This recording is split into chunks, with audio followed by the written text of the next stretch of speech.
Yeah, we did have some chances. Lester's a good pitcher. He has a way of finding himself out of these jams, and we did get the leadoff runner on about half the innings against Lester, but couldn't quite get the big hit. And obviously we stayed very aggressive on the bases. We stole a few bases. We made one out on the base at third, but overall it was a really well pitched game on both sides. It was the difference being a 2-out walk and a spin-in breaking ball, and we lose 2-0. Aggressive on the bases. That's when you're facing a pitcher like that, you have to do that even more, just to try to create something. Well, specific with Lester, I mean, obviously it's well documented. He's a guy that people have pushed on the bases quite a bit this year. I think he's given up the 4th most stolen bases in the league, and so going in, if you get base runners on, you feel like you want to be aggressive. Obviously, Ross threw out Springer early, but we stayed aggressive the best we could. We were very, very successful with it.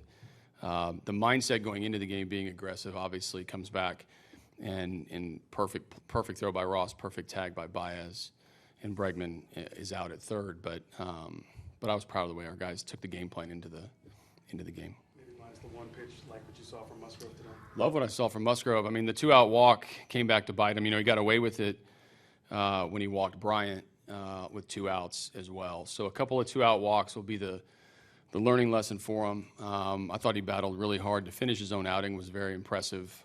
When Stromey went out to talk to him, he knew he had a short leash, in the 6th. So happy with his effort. Obviously, he'll go home thinking about the walk to Fowler before Bryant's big home run, because that really was the only thing they got off of him. He did a tremendous job of pitching through a difficult lineup. How was it? I guess just the main thing, just getting out of that first inning. How big was that? The 2-out walk. Yeah, it sets up the whole game. I mean, obviously, leadoff triple. You never assume you're going to give up a run, but when you got Bryant, Rizzo, Zobrist, Russell coming up, that's not easy, and you want to minimize damage at that point. He did a good job of striking out Bryant. He gave up the walk, and he punched out Zobrist, and then got the ground ball. So we put a little bit of pressure on Rizzo when we brought the infield in, which is uncommon in the first, but putting up a 0 with the way it started was pretty big setup for the game. How hard is it for you guys offensively when Jose is going through what he's going through and really struggling right now? Yeah, I mean, obviously he's the centerpiece of our offense. He's not swinging the bat as hot as he's been all season.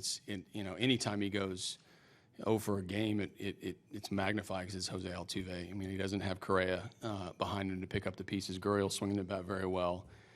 Springer, Bregman at the top. So we still have enough lineup to score some runs, but you never like to see your guy in the centerpiece go through what he's doing. So last time I checked, this isn't a one-man team. It's not a one-man offense. We've got guys around him that can pick him up.